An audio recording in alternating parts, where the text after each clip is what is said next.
थुनलाइ सोरजिनाय बिथिङाव बर' हारिया गोबां आवगायनो हाबाय होनबाबो बांद्राय बुंनाय जानाय नङा। मानोना बोसोरफ्रोमबो भारत सरकारजों फोसावजानाय साहित्य एकाडेमि बान्थानि फारिलाइयाव बर' हारिनि थुनलाइगिरिफ्रा सायख'जागासिनो। देग्लायनि 2023 मायथाइनि साहित्य एकाडेमि बान्थायावबो बर' हारिनि सानै थुनलाइगिरिया सायख'जाबावदों। दिनै फोसावजानाय साहित्य एकाडेमि बान्थायाव प्रतिमा नन्दी नार्जारी आरो माइनावस्रि दैमारी मुंनि सानै बर' आइजोआ सायख'जादों। मिन्थिनाय बादिब्ला प्रतिमा नन्दी नार्जारीया शर्ट स्ट'री गसाइनि गोजोन नोजोर बिजाबनि थाखाय देग्लायनि 2023नि साहित्य एकाडेमि बान्थायाव सायख'जादों। गुबुन फारसेथिं लाइमोन साहित्य एकाडेमि बान्थाखौ सम जिउ आरो खन्थाइ बिजाबनिफ्राय माइनावस्रि दैमारीया सायख'जादों। मख'नो गोनांदि गोबां राव हारिनि थुनलाइगिरिफ्रा बान्थानि फारिलाइयाव सायख'जानायजों लोगोसे प्रतिमा नन्दी नार्जारी आरो माइनावस्रि दैमारीया देग्लायनि साहित्य एकाडेमि बान्थायाव सायख'जानाया बर' हारिनि थुनलाइ फोथारखौ आरोबाव जौगासिन खालामदों।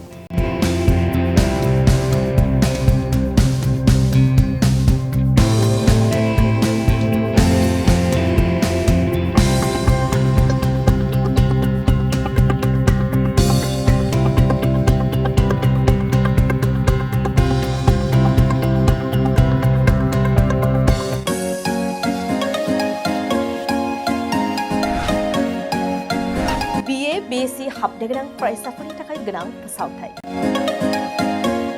गसाइगाव जारागुरि गोविन्द बसुमतारी फरायसालिमायाव BA, BSc डिग्रीनि मुं थिसननाया सोलिगासिनो। गिबिसिन मुं थिसनहैनाय सा 150सिम फरायसाफोरा बेसेन नाङाजासे मुं थिसननो हागोन।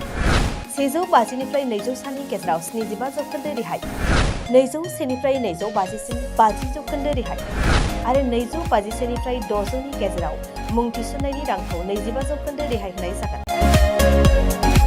जारागुरि गोविन्द बसुमतारी फरायसालिमाया बड'लेण्ड मुलुगसोलोंसालिजों गनायथि होजानाय गुनगोनां फोरोंगिरिफोरजों लोगोसे फरायसाफोरनि गाहाम सुबिदा गोनां फरायसालिमा।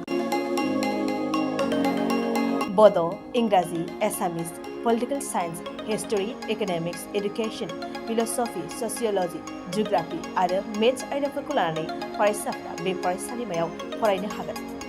लोगोसेयैनो फरायसाफोरा लाइब्रेरिनि सुबिदा, extra curricular activities, career counselling, सांग्रांथियारि हाबाफारि, रिभिजन क्लास, लोगोसे स्पोकेन इंलिश, सेल्फ डिफेन्स आरो कम्पिउटारनि उफ्रा सोलोंथायबो लानो हागोन। गोनो गोथो मोनदोंब्ला दानो 9706680878 70022271929 आरो 7002131754 जानबुं अनजिमायाव जगाजग खालाम। College website www.gbcj.edu.in email ID govindcollege@gmail.com